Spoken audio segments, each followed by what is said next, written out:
two, 1, 2, 1, 2. Clap your hands. 1, 2, 1, 2, 1, 2. 1, 2, 1, 2, 1, 2. 1, 2, 1. Woo! It's Friday. Good morning, Hornets. Today is Friday, April 10th, 2026, and it is a day one. We will begin with our land acknowledgement. We are thankful to learn and play on the land of the Haudenosaunee and Anishinaabeg. This land is part of the Huron Tract and Saugeen Treaties. At our school, we learn the truth about the past and practice humility in our actions. The Anishinaabe people share the 7 grandfather teachings to guide how we live. One of these teachings is humility. Humility is represented by the wolf. The wolf teaches us that we are part of a larger community and that we are stronger when we support or look after one another. For students, for you, humility looks like sharing ideas, taking turns, and recognizing that others have important thoughts too. It also means asking for help when you need it and giving credit to others. In Anishinaabe teachings, the wolf shows the importance of the pack, where each member has a role and works together for the good of all. Humility means thinking of others, sharing and working together. We promise to learn from the land, work as a team, and look out for one another. Hornets, please prepare by standing tall, removing any hats or hoodies for the national anthem. And following the national anthem, we will remain in place for a moment of silent reflection or gratitude. And let's get started.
Thank you, Hornets. You may be seated.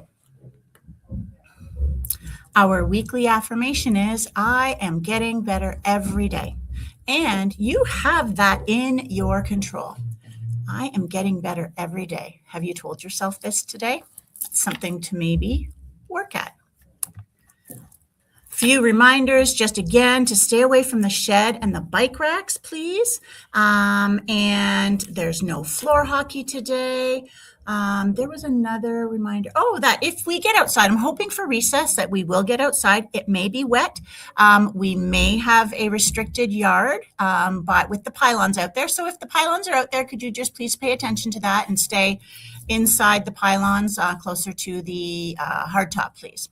And if we do get outside to play kickball, soccer, baseball, one of the things that I was being shared with me yesterday is that people were chanting, teams were chanting like names that were, you know what, they weren't horrible names, but they weren't encouraging and fun. So I want you to think about the rules for soccer, baseball, which everybody has, and think about what does sportsmanship mean.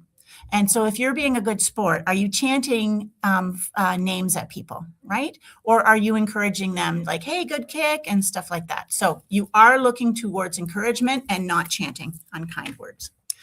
Let me see what we've got next. Oh, this is where I invite my friend Esme over, and she is going to share a virtue about perseverance. Come on in, Esme. There we go. Good morning, Hornets. Perseverance means believing in yourself.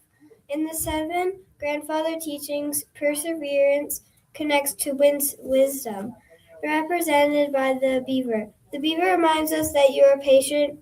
With patient effort, you can build something great over time. For example, when something is difficult, you can say, I can try again, instead of I can't do it. Let's end the week by believing in ourselves. Ooh, that is so important. We all have to believe in ourselves. And sometimes that can be really hard, Esme. Have you ever had moments where it felt kind of hard to be kind of believe in yourself? Sometimes. And if you don't, that's okay. But it's going to happen that sometimes we have a hard time believing in ourselves. And we just have to be our biggest cheerleaders, right? Right? So that's something to remember. So always believe in yourself and your ability to do good things and do things that are good for you. All righty. So we've got one birthday celebration, and it just happens to be tomorrow. Happy birthday to Briar in grade 3-4, Miss Fortune's class. We wish you a very happy birthday, early birthday, Briar, and make sure you come down to the office to get your birthday treasure. Oh, we are all working together to follow the Hamlet plan. At the beginning of the year, it was really about reminding people to be where expected and all of those parts of the plan.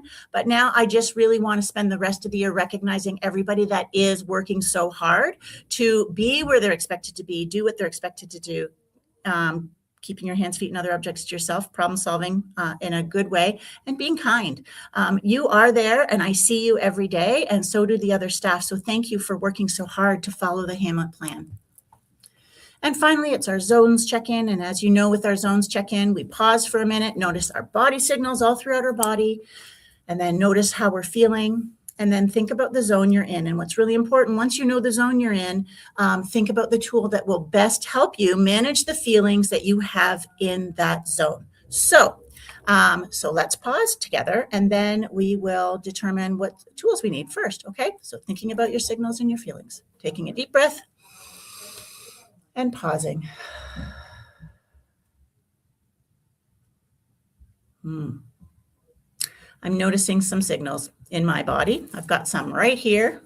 That's often a yellow zone area for me. I know that. I'm very hyper today, which I love. I love when I'm hyper, but I have to be able to manage those hyper things, right? Could you imagine if I wasn't able to, and then I made the school crazy, and that's not good for anybody, right? So it's my job to know what my feelings are so I can manage them. So I know that I'm feeling hyper, and so I am in the yellow zone. And so that means I need to look at one of these yellow zone tools and feel which one will be the best and most important one for me. So I am going to do that. What is your feeling today, and what's in your zone toolbox that you can use? Remember, we had been practicing the Think It Countdown tool. This won't work for everybody, but it might work for you. Like a rocket launch, count backwards from 10 to 1. Keep your voice silent while you count inside your brain. And then once you've done that, ask yourself how you feel. And I actually love this one because, as many of you have been following the Artemis 2, which has a Canadian astronaut on a space shuttle that has traveled the farthest distance from Earth ever, and they're on their way back to Earth. And in fact, tonight they will land around 7:20. I think it's called Splashdown. So they will land in one of the oceans, and we are hoping for their safe arrival and that we can learn so much from them. Hopefully you can go and find some of the pictures they've taken of the moon and the earth. It's incredible if you haven't already seen them. Hornets, that brings us to the end of our morning announcements. Have a great day, and we will see you around soon. All right, everyone. Bye.